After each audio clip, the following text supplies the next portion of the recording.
Alright, hello, my name is Devin Dussault, marketing for MaJilly's Brewery, and this is David Clark. He is the master brewer at MaJilly's Brewery. Since we last filmed, we created an IPA, and this is actually our IPA, now kegged and ready to drink. So what we're going to do today is evaluate it, let you know the process from the fermentation to the keg, and tell you maybe what we're going to do next time, and let you see how the beer came out. So David Clark, our master brewer, has all the details, and Dave, why don't you tell us how you took it from the fermenter and kegged it and carbonated it? Yeah, so I basically took the beer from the fermenter and I racked it into the keg. Racking means you pretty much just transfer with tubes and siphons, and so I transferred that to the keg, and then I applied some CO2, and I force carbed it, meaning I brought the pressure up to about 30 psi for about 15 minutes, and then you bring it back down to a regular serving pressure, which is about 8 psi to 12 psi, depending on what you like. Quick question. There were some viewers who saw our video and were wondering, where during the process can you make it more or less alcoholic? Meaning, can you manipulate the alcohol content that goes into the beer?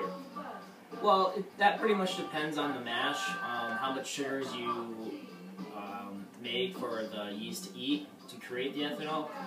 So if you have more of a sugary mash, then you're going to have a lot more yeast cells creating ethanol. Alright, and this being an IPA, what kind of hops did we use in this process? In our video we showed our Galaxy hops, however this is actually a blend of several different hops. So I don't think the viewers got to see that in our last video. Why don't you go ahead and explain a little what we did this time and maybe what you were thinking for next time? Yeah, I used 3 different kinds of hops. I used Bravo, Simcoe, and Galaxy, and those 3 hops are known to be super dual-purpose hop. Dual-purpose meaning it's aroma and flavor. The Bravo, the Simcoe, and Galaxy both have citrus tendencies, so you'll bring out more of a citrusy, resiny flavor within the IPA. I added 1 ounce of each to the boil at certain different times, and then I dry hopped it, meaning I put it in a muslin bag, which is a mesh bag, transfer that into the secondary fermenter for 5 days, and that's pretty much the hop additions. Right, so those are pretty much all the questions we had on our social media. So what we now have here on the table is a tulip glass. Dave can explain why we use those kinds of glasses, especially with IPAs in our beer. And we'll go ahead and get a pour and let you see what our finished product looks like. Yeah, I like the tulip glasses for IPAs because when you pour it, it gives an aggressive pour, and the way it's shaped keeps the hop aroma in the glass. And so now, pour some.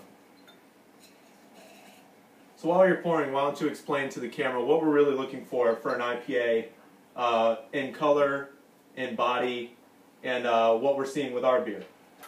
So in an IPA, I like a medium body for an IPA. If you're brewing like a double IPA, it's going to be more of a heavy body, which is heavy in the mouthfeel. This IPA in particular has a pillowy mouthfeel.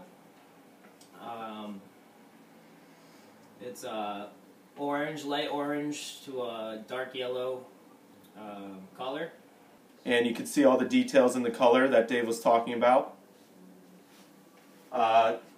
Check in with our blog, social media, Twitter, Facebook, website for current updates on MaJilly's Brewery.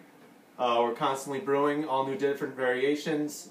Always looking for viewers to put in their 2 cents on what they'd like to see for our next beer. And feel free to shout out to us. Thank you very much for watching. Thank you.